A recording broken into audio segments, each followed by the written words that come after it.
மனிதர்களின் பரிணாம வளர்ச்சி பற்றிய அறிவியல் கூறுகின்ற தகவல்கள் சிலவற்றை இங்கு பார்க்க போகின்றோம். மனிதர்கள் எங்கு தோன்றினார்கள், அவர்களின் உருவ அமைப்பு, நிறம், வாழ்க்கை முறை போன்ற சுவாரஸ்யமான தகவல்களை பார்ப்போம். வாருங்கள், வீடியோவிற்குள் போவோம். மனித இனம் முதலில் ஹோமினின்ஸ் என்கிற நிலையில் இருந்து ஆரம்பமாகிறது என்று ஆராய்ச்சியாளர்கள் கூறுகின்றனர். இந்த இனம் முதலில் சுமார் 6 மில்லியன் ஆண்டுகளுக்கு முன்பு தோன்றினதாக ஆராய்ச்சி தகவல்கள் தெரிவிக்கின்றன. இதுதான் மனித இனத்தின் முதல் பரிணாம நிலை என்று விஞ்ஞான ஆராய்ச்சி மூலம் கண்டு அறிவிக்கப்பட்டு உள்ளது. மனிதர்கள் முதலில் ஆப்பிரிக்காவில் உருவானார்கள், மேலும் மனித பரிணாம வளர்ச்சியின் பெரும்பகுதி அந்த கண்டத்தில்தான் நிகழ்ந்தது. இந்த பண்டைய ஹோமினின்கள் நவீன மனிதர்களை விட 3 மடங்கு பூமியில் நடந்தே சுற்றி திரிந்து உள்ளனர். மனிதர்கள் குரங்குகளில் இருந்து உருவாகவில்லை என்று நவீன விஞ்ஞானம் உறுதிபட தெரிவிக்கின்றது. மனித பரிணாம வளர்ச்சி பாதைகள் சுமார் 6 மில்லியன் ஆண்டுகளுக்கு முன்பே சிம்பான்சீஸ் மற்றும் கொரில்லாக்களிடமிருந்து வேறுபட்டதாகவே இருந்து உள்ளது. நமது டிஎன்ஏவில் 90% அதிகமானவை சிம்பன்சிகள் மற்றும் கொரில்லாக்களிடம் பகிர்ந்து கொண்டாலும் இவைகள் எந்த விதத்திலும் பரிணாம வளர்ச்சியில் முன்னேயும் பின்னேயும் தொடர்பே இல்லை என்று நவீன விஞ்ஞானம் நிரூபித்து உள்ளது. இதன்படி குரங்கில் இருந்து பிறந்தவன் மனிதன் என்ற தத்துவம் பொய்யாக போனது. ஹோமோ எரெக்டஸ் என்பதே மனிதர்களின் அடுத்த பரிணாம நிலை. இவர்களே மனிதர்களின் மூத்த உறவினர்கள். இவர்களுக்கு இன்று உள்ள மனிதனைப் போன்ற உடல் விகிதாச்சாரத்தை கொண்டவர்கள்.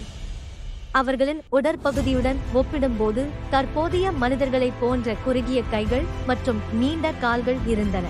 ஹோமோ எரெக்டஸ் முந்தைய ஹோமினின்களை விட மிகவும் புத்திசாலியாக இருந்து நெருப்பை பயன்படுத்தி உணவை சமைத்தல், இரவில் வெளிச்சம் உண்டாக்குதல் போன்ற செயலை செய்தனர். அது மட்டுமில்லாமல் வேட்டையாடும் குழுக்களாக வாழ்ந்த முதல் இனமாக இருந்தனர். இவர்கள் அதிநவீன வேட்டைக்காரர்களாக இருந்துள்ளனர். இந்த புதிரான ஹோமோ எரெக்டஸ் மனித மூதாதையர் 2 மில்லியன் ஆண்டுகளுக்கு முன்பு ஆப்பிரிக்காவில் தோன்றியதாக ஆராய்ச்சியாளர்கள் கூறுகின்றனர். இவர்கள் எப்படி சுவடே இல்லாமல் காணாமல் போனார்கள் என்ற விவரம் இன்று வரை புதிராக உள்ளது. அடுத்த பரிணாம வளர்ச்சி பெற்ற மனிதர்களாக நியண்டர்தல் என்கிற இனத்தார்கள் இருந்தனர். இவர்கள் வாழ்ந்த காலம் சுமார் 4 லட்சம் ஆண்டுகளுக்கு முன்பு. இந்த இனம் 40,000 ஆண்டுகளுக்கு முன்பு வாழ்ந்தார்கள் என்று சான்றுகள் நிரூபிக்கின்றன. இவர்கள் வாழ்ந்த பகுதிகள் ஐரோப்பா மற்றும் தென்மேற்கு முதல் மத்திய ஆசியா வரை ஆகும். இவர்களின் உயரம் ஆண்கள் சராசரியாக 5 அடி 5 அங்குலம், பெண்கள் சராசரியாக 5 அடி 1 அங்குலம் ஆகும். இவர்களின் எடை ஆண்கள் சராசரியாக 65 கிலோ, பெண்கள் சராசரியாக 54 கிலோ ஆகும். கல் துண்டுகளை மற்றும் மரத்தண்டுகளை இணைக்க இயற்கையான பிசின் பொருளை பயன்படுத்தினார்கள். கூட்டாக ஒருங்கிணைந்து மிருகங்களை வேட்டையாடும் அறிவாற்றல் திறன் கொண்ட வேட்டைக்காரர்களாக இருந்துள்ளனர். நீண்டதூஸ் உணவை சமைக்க நெருப்பை பயன்படுத்தினார்கள். அதே சமயம் அவர்கள் நெருப்பை பயன்படுத்தி கருவிகளை உருவாக்கவும் செய்தார்கள்.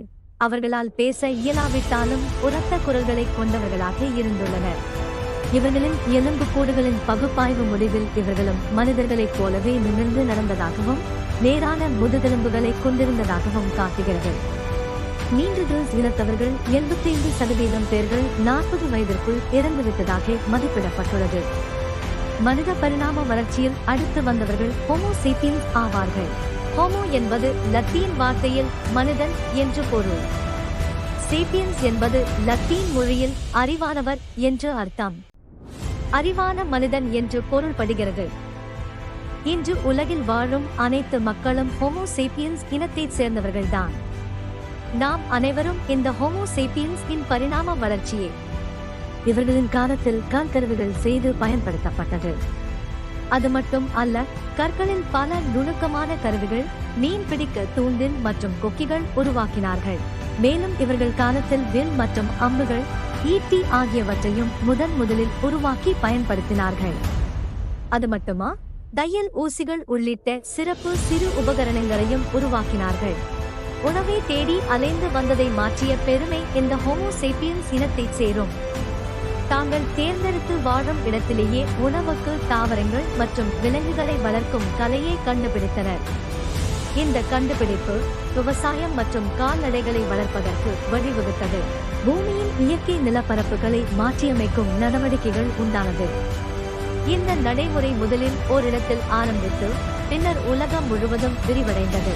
மரக்கம்பங்கள் மற்றும் பெரிய விலங்குகளின் எலும்புகள் உள்ளிட்ட பல்வேறு கட்டமைப்பு பொருட்களை பயன்படுத்தி தங்குமிடங்கள் கட்டப்பட்டன. மனிதர்கள் உணவை உற்பத்தி செய்வதில் அதிக நேரம் செலவழித்ததால் அவர்கள் ஒரே இடத்தில் குடியேறும் நிலை உண்டானது. இதனால் கிராமங்கள் உண்டாகின. மக்கள் பெருக நகரங்களாயின. நகரங்கள் மிக பெருகி பெரு நகரங்களாயின. அதிக உணவு கிடைப்பதால் மனித மக்கள் தொகை மிக அதிக அளவில் அதிகரிக்கத் தொடங்கியது. மனித இனம் முதலில் உருவானதிலிருந்து மாற்றத்திற்கு உட்பட்டதாகவே இருந்துள்ளது. சில மாற்றங்கள் உலகளாவியதாக இருந்தன, மற்றவை மிகவும் பிராந்தியமானவையாக இருந்தன. உலகளாவிய மக்கள் தொகையில் வெளிப்படையான மாற்றங்கள் ஒட்டுமொத்த உடல் அளவு மற்றும் மூளை அளவு இரண்டும் சீராக குறைந்து உள்ளது. மேலும் தாடை அளவிலும் பற்களின் வரிசை அமைவதிலும் மாற்றமும் அடங்கும். இன்று வாழும் நாகரிக வாழ்க்கை ஹோமோ சேபியன்ஸிடம் இருந்து ஆரம்பமானது. மனித பரிணாம வளர்ச்சி முடிவு அடையவில்லை. நாம் இன்னமும் அந்த பாதையில் சென்று கொண்டுதான் இருக்கின்றோம் என்று அறிவியல் ஆராய்ச்சியாளர்கள் கூறுகின்றனர். மனிதர்களின் பரிணாம வளர்ச்சி பற்றி சில அரிய தகவல்களை பார்த்தோம். மீண்டும் பல சுவாரஸ்யமான தகவல்களுடன் உங்களை மீண்டும் சந்திப்போம். நன்றி, வணக்கம்.